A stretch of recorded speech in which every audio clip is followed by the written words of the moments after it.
Hello, this is Bill NY33 reacting to the first episode of X-Men 97, which on the 15th, or now it's after midnight, the 16th of April, I've finally gotten a chance to sit down and watch.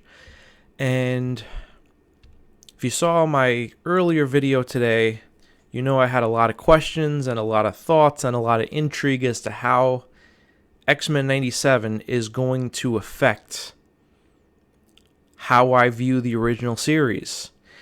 And I have some of my answers, but I know we still have a ways to go before I'm caught up to episode 5. And right now, I'm feeling a little mixed on this. I'm a little bit melancholy. It didn't quite tickle all the things that I hoped that it would, but I can see the potential there for it to do that if I give it some time. So I do want to talk about some of the things that I thought it did all right, and some of the things where I feel like it kind of missed the mark. So the first thing I want to say is the intro that they came up with, basically a shot-for-shot remake of the original in the new art style, with the original theme music with a different instrumentation. And I thought that was done very well. To me, maybe because I'm kind of a purist with this, it doesn't quite hit exactly as well as the original. But I think it did what it needed to do to let you know that this is trying to be a faithful continuation of the original, and I appreciated that. And I know this is that the design of the show is a love letter to the original series. So I definitely got that in the intro, and they start off by taking you into the Friends of Humanity headquarters. We're introduced to Roberto da Costa, who has the Genosha collar on him. And he's being lectured by the Friends of Humanity until Cyclops comes to the rescue. I also couldn't help but notice they have what they called Sentinel blasters that they were giving to each of the Friends of Humanity. And I know they're meant to fire the kind of energy beams that the Sentinels would use. I couldn't help but look at it and think it looked like a Mega Man arm cannon. And it looked like they all were trying to dress up to be like Mega Man. I know that is not part of the universe there. I just thought the resemblance of that shooter thing to the Mega Buster was a little uncanny, if I could use that word here. Cyclops shows up, and it seems like he kind of walks in like he knows his stuff doesn't stink, and he had a couple of new tricks up his sleeve. It was cool seeing him blast up the floor to move around, but this was a trend that I saw in this episode, and I kind of get it because you're trying to make a splash with your first episode. It looked like at times the show was trying maybe a little too hard to look cool and to make the powers that the X-Men were putting on display look cool. And this is probably me nitpicking, because the goal with the X-Men has always been to try to make the powers look cool. So I can't get on them too much for that. But it felt like in the original series, they didn't have to try to make it look cool. They could they had a way of making it look logical, and it looked cool on its own, but everything still kind of made sense. It looked like they were introducing Cyclops to maybe make him a little bit of a different personality than I would have thought, but as the episode moved on, I realized, no, Cyclops is still Cyclops. I think they were just trying to give him a little extra oomph in the opening scene. Storm also in that scene announces herself Storm, Mistress of the Elements, and goes through the glass roof and drops a thunderbolt. That looked kind of cool, but I also thought I felt like, I don't know, there was some kind of extra unnecessary pretentiousness with the way that they were talking when each of them showed up, but I know that's also part of it. They're reintroducing these characters after 30 years. Um, so Roberto da Costa, when you get to see him talking a little bit, and he's a rich kid and he's a little flashy in his own way, but he doesn't strike me as a very interesting or gripping character. He's not someone that I want to get to know more about. At the end of the episode, they do show what some of his powers are. I thought they could have shown a little more of his powers when they put him in the danger room to fight a mock Magneto, and you don't really see his powers until the very end, where you realize he has solar abilities, and that's kind of cool and interesting and different. I just wish the personality of Roberto da Costa was as interesting as his powers. It looks like they are pairing him up with Jubilee for them to have a connection because they're of similar age. And I guess maybe to get Jubilee out of Wolverine's hair because she always wanted to tag along with him. But I don't know. I think if the two of them are bouncing off of each other, I'm not sure it makes either character any more interesting. Jubilee, I think, is still Jubilee. I thought she came across pretty cool. I noticed some of the voice actors, I speculated that because they're 30 years older now, they might not sound the same, and I was a little bit right. Cal Dodd, voice acting for Wolverine, is not quite the same. There's a similarity to it, but he doesn't sound like Logan anymore. He sounds like old man Logan. But the other thing I couldn't quite get out of my head is there's moments where he also kind of sounded like season 1 Homer Simpson. And I know that's not great, and it's not a great thought to have in your mind, but there were times where I could hear a little bit of overlap in my head of how Homer sounded in his first season of The Simpsons, and that's not great. But that's what age does, and he still sounded gritty and hardened and gravelly. I could still believe him as Wolverine. It's going to take some getting used to, and it's not as perfect as he was 30 years ago, but I can live with it. Storm sounded exactly like Storm always sounded, and I loved that. Allison Seeley Smith. Is it Allison Seeley? I know Seeley Smith is the last name. And this was the actress that did Storm all that time ago, and she still sounds exactly like she did. I really like that. Rogue, voiced by Lenore Vaughn. Lenore Zahn? I'm sorry, I'm butchering the names here. She sounds different to me. She's still able to replicate the southern down-home charm accent, but there is something a little bit different. It's a little bit more whimsical sounding, I think. It's not as on the nose as I would have liked, but it's the same actress 30 years later trying to recreate that. So it did cross my mind, and it made me wonder if some younger voice actors might be able to recreate that sound better than the originals, but I think if it came to it, I'd rather take my chance with the originals as the people that originated some of these roles. So you take what you can out of it, and George Buza, again, I'm not sure if I have the pronunciation right. He voiced Beast. He still sounds mostly like Beast. That was fine. There's an appearance at the very end by Magneto. And they had to recast him. He does not sound like the Magneto that you had in the original series. And now we only saw him for a scene. I think he kind of lacks some of the ferocity, and he doesn't have that Eastern European accent in his voice the same way. The way they animated him was very good, and they made him look strong and intense. But I didn't get that with the sound of his voice the same way, and I feel like that's going to affect how I see the character going forward, but we'll see.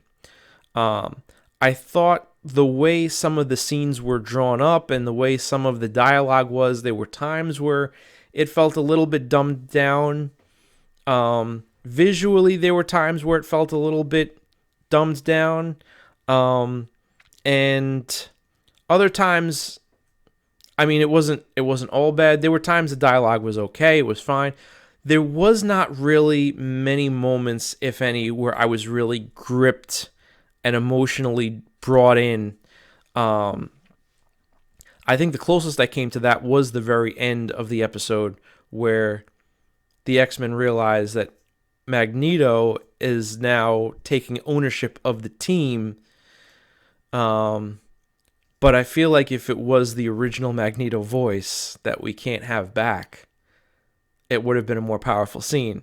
Again, sounds like a purist nitpicking. So they did some good things. When you see the powers on display, I liked watching Morph turn into Archangel to grab Wolverine when they're falling out of the plane. They have a battle against the Sentinels where I have mixed feelings, because the X-Men are absolutely able to show you just all the things they can do and how good they look doing it. And it's fun and it's cool, but at the same time, they turn the Sentinels into the Putty Patrol, and you never really feel like they're a threat. Cyclops cuts them into pieces 3 different ways. He slices and dices one of them like they're a pizza while he's falling out of the plane. Wolverine and Gambit have a team-up moment where they take out Master Mold in one fell swoop. And it looks really cool and awesome, but it also kind of cheapens Master Mold a little bit. It shouldn't have been that easy.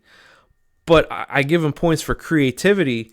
Gambit jumping on Wolverine's back and putting the kinetic energy on Wolverine's claws so that when Wolverine bounces off of Morph, who turns into the Blob as a trampoline, he can go up and cut Master Mold off at the neck with this now kinetic ability. So he's not just cutting a small area hole with the claws, he's cutting all the way through. There was something about that was pretty nice and pretty cool, but the fact that not only Master Mold, but the entire group of Sentinels just went down too easily, it felt like the choice was, we're going to use the Sentinels as a canvas to showcase how cool the X-Men really are. So, 6 of one, half dozen of the other. There's things I would have liked for it to be a more even battle, for you to remember how much of a threat the Sentinels were, the way the first 2 episodes of the original series played out. But it was still cool, it was fun, it was entertaining.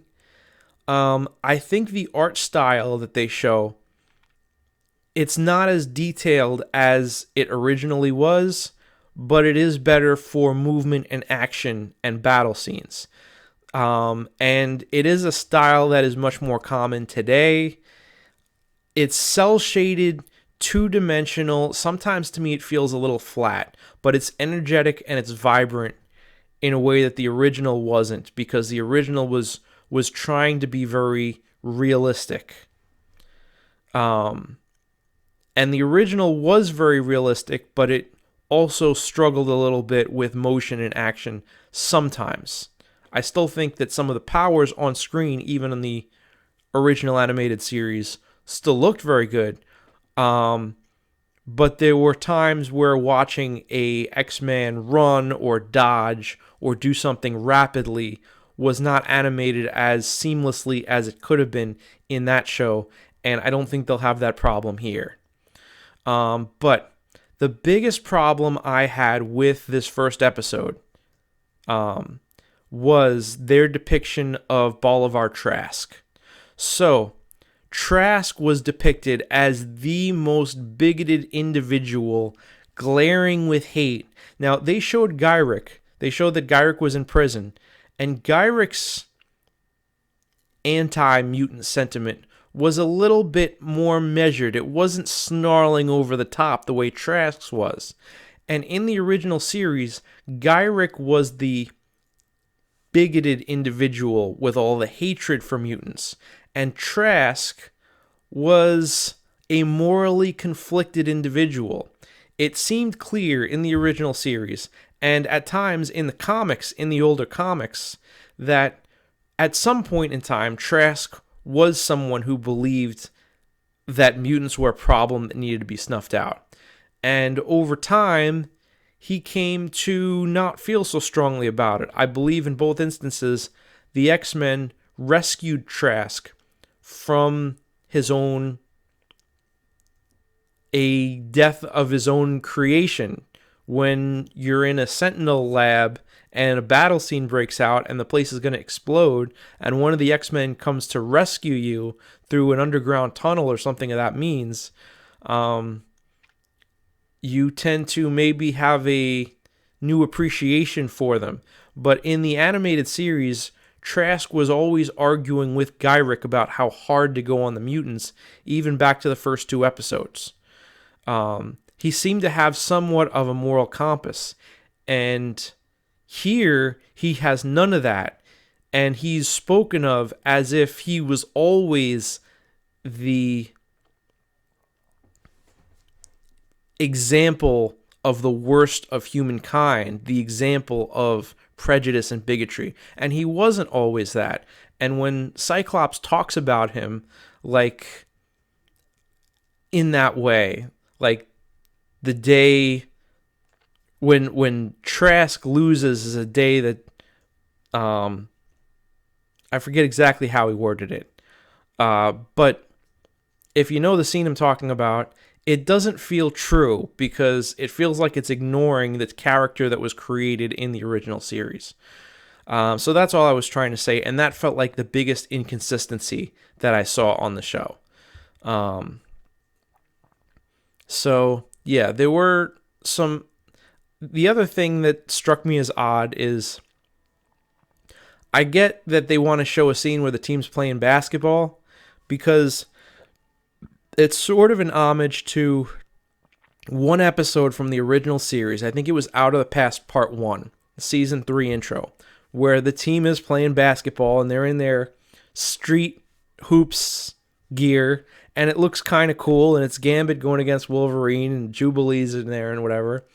And they wanted to pay homage to it, and they have the whole team playing ball. And Cyclops doesn't really like it because he's very focused, but then they have them playing basketball again later. Storm is playing, and that seems out of character for her.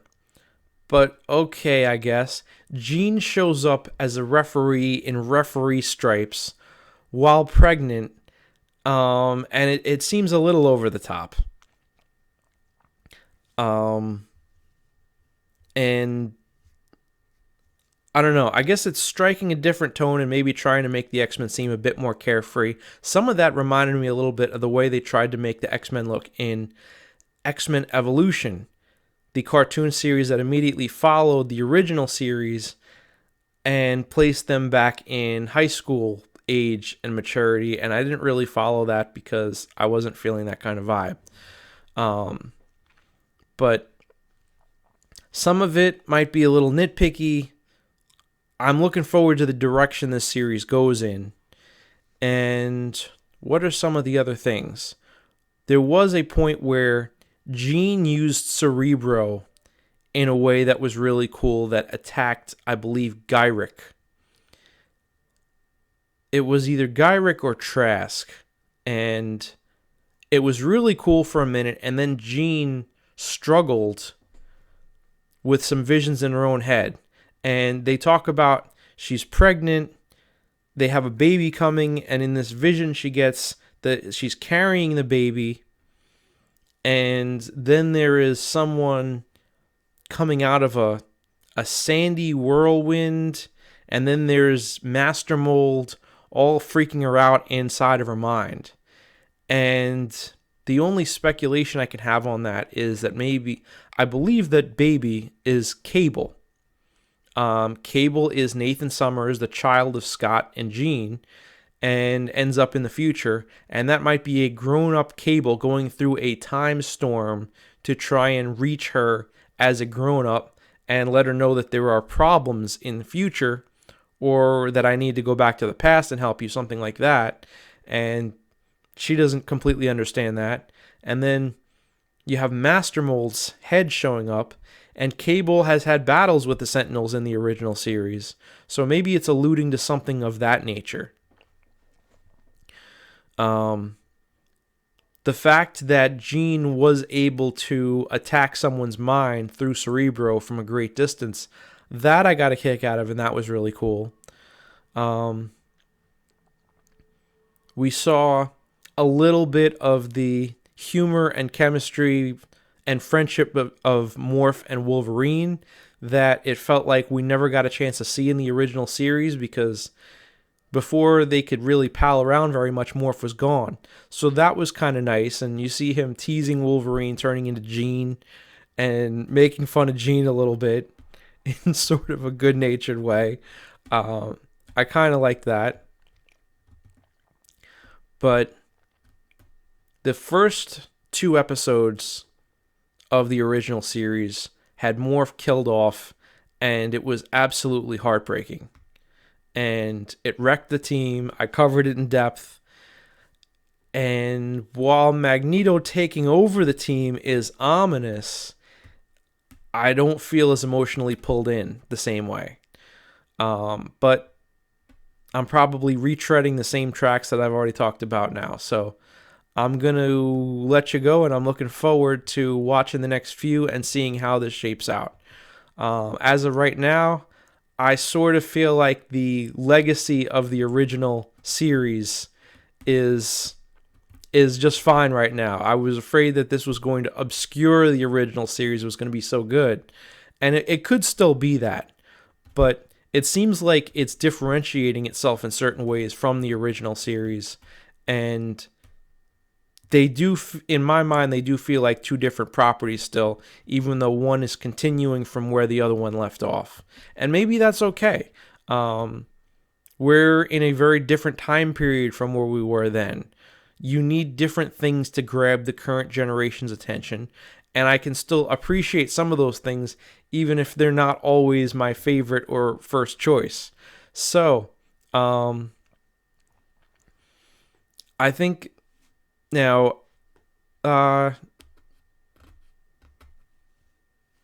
yeah, I think that's about it for me. All right, I will see you another time.